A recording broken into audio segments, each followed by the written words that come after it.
Cancer से पीड़ित हर व्यक्ति के पास कुछ सामान्य समस्याएं होती हैं। वे मेरे डॉक्टर प्रत्येक पाठ्यक्रम में कितना समय लगता है और पाठ्यक्रम के बाद क्या होता है। आज के वीडियो में आइए कीमोथेरेपी प्रक्रिया के बारे में पूरी जानकारी और इन सभी सवालों के जवाब जानने की कोशिश करें।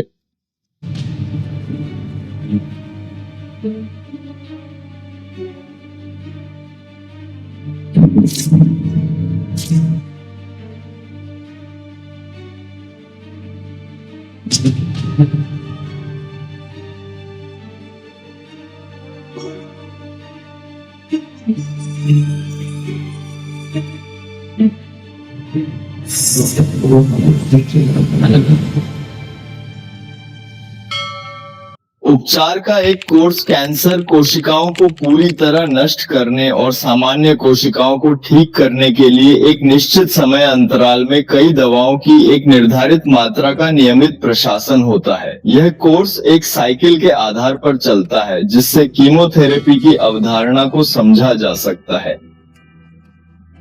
यदि किसी व्यक्ति के लिए कीमोथेरेपी के पूरे कोर्स में 6 चक्र शामिल हों, जिसमें प्रत्येक चक्र 21 दिनों के अंतराल पर हो, तो यह प्रक्रिया कुल मिलाकर लगभग 18 सप्ताह या 4 से 5 महीने तक चलती है। हर चक्र 3 चरणों में विभाजित किया जाता है, जिससे कोर्स की जटिलता बढ़ जाती है।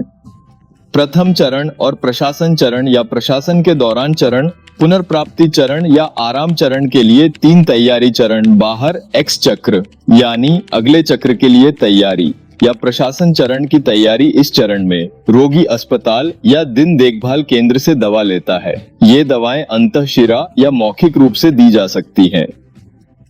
इसमें 30 मिनट से 8 घंटे लगते हैं। यह फोन पर रिकवरी चरण है। इस स्तर पर कीमोथेरेपी दवाओं के प्रशासन के बाद शरीर की सामान्य कोशिकाएं जैसे बालों के रोम, अस्थि मज्जा, म्यूकोसा बहाल हो जाती हैं। यह स्थिति आमतौर पर 14-21 दिनों तक रहती है। तीसरा चरण या अगले चक्र की तैयारी का चरण होता है, जिसमें रोगी कई महत्वपूर्ण चिकित्सीय परीक्षण जैसे पूर्ण रक्त गणना, यकृत एवं किडनी कार्य परीक्षण से गुजरता है। सभी रिपोर्ट ठीक होने पर अगले चक्र की योजना बनाई जाती है। इन 3 चरणों को मिलाकर एक पूरा चक्र तैयार होता है। कैंसर के प्रकार को ध्यान में रखते हुए कीमोथेरेपी के पाठ्यक्रम की प्रक्रिया 6-12 बार दोहराई जा सकती है। स्तन कैंसर के मामलों में डॉक्सोरूबिसिन, ऑर्बिसिन और साइक्लोफॉस्फेमाइड जैसी कुछ सामान्य दवाओं का प्रोटोकॉल उपयोग होता है। 21 दिनों के अंतराल में 4 चक्र कराए जाते हैं और उसके बाद डोर्सीटैक्सी या पार्कलेटैक्सी का उपयोग कर 4 और चक्र दिए जाते हैं। आवर्तक फेफड़ों के कैंसर के लिए कुल समय लगभग 24 सप्ताह या 6 महीने है और कार्बोप्लेटिन और पैक्लिटैक्सेल रेजिमेन को 21 दिनों के अंतराल के साथ 4 से 6 चक्रों में प्रशासित किया जाता है, या सिस्प्लेटिन या यूटोसाइड कुल रेजिमेन को 6 चक्रों में प्रशासित किया जाता है। एक बार फिर इन्फुमार के मामले में सीओप रेजिमेन को टेलिक्सिमाब, साइक्लोफॉस्फेमाइड, प्रिंट, डॉक्सोरोबिसिन और प्रेडनिसोलोन का संयोजन दिया गया था। यह लगभग 21 दिनों के चक्र में दिया जाता है। कैंसर के मामले में अल्फॉक्स ग्रुप या पेंटाफ्लोरा, ओप्राजोल, लुकोवोलिन और ऑक्सालेप्लैटिनम हर 2 दिनों में लगभग 12 बजे अंतराल के एक चक्र के लिए प्रशासित किए जाते हैं। इसका मतलब है कि कुल 6 महीने का कोर्स यानी दवा की खुराक और चक्रों की संख्या कैंसर के आधार पर भिन्न होती है। ट्यूमर समूह में रोगियों की उम्र कैंसर की स्थिति को दर्शाती है और विषाक्तता के आधार पर उपचार का पाठ्यक्रम निर्धारित किया जाता है। प्रत्येक सत्र शुरू होने से पहले कुछ बुनियादी बातें।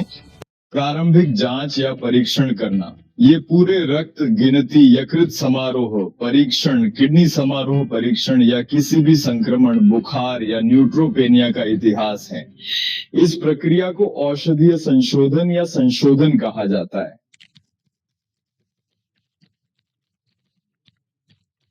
यद्यपि पाठ्यक्रम निर्धारित है, मरीज की स्थिति के आधार पर कुछ बदलाव होंगे। अब सवाल यह है कि प्रत्येक चक्र के बीच में गपशप के 21 दिन क्यों होते हैं? क्योंकि कीमोथेरेपी सिर्फ कैंसर की प्रक्रिया नहीं है, बल्कि कैंसर की प्रक्रिया के अलावा ये हमारे शरीर की सामान्य कोशिकाओं को कुछ नुकसान पहुंचाता है, जैसे कि अस्थि मज्जा या जहां रक्त बनता है।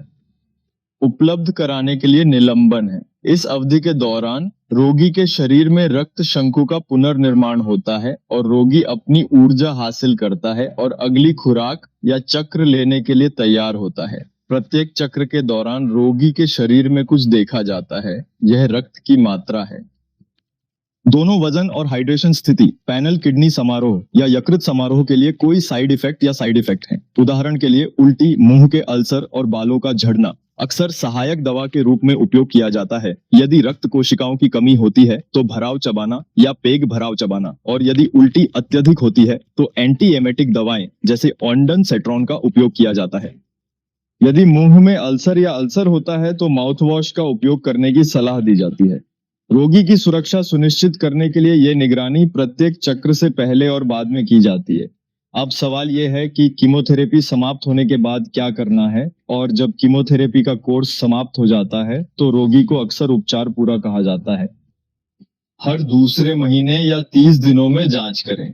इन परीक्षणों में रोगी की शारीरिक परीक्षा, सीटी स्कैन या पीआईडी, सीटी स्कैन या ट्यूमर मार्कर शामिल हैं। यह दर्शाता है कि रोगी कैंसर के प्रति कैसे प्रतिक्रिया करता है, आंशिक प्रतिक्रिया, पूर्ण प्रतिक्रिया।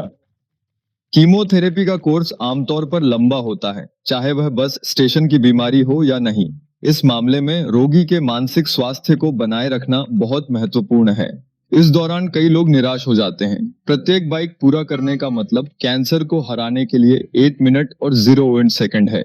इस बार पर्याप्त नींद लें। रचनात्मक भोजन को परिवार के समर्थन और सकारात्मक सोच की आवश्यकता होती है। कैंसर सिर्फ दवाओं से अधिक है, यह एक सामूहिक प्रयास है। मरीज के परिजनों और डॉक्टरों के साथ मौजूद है। मुझे उम्मीद है कि अगले वीडियो में आप स्वस्थ रहेंगे।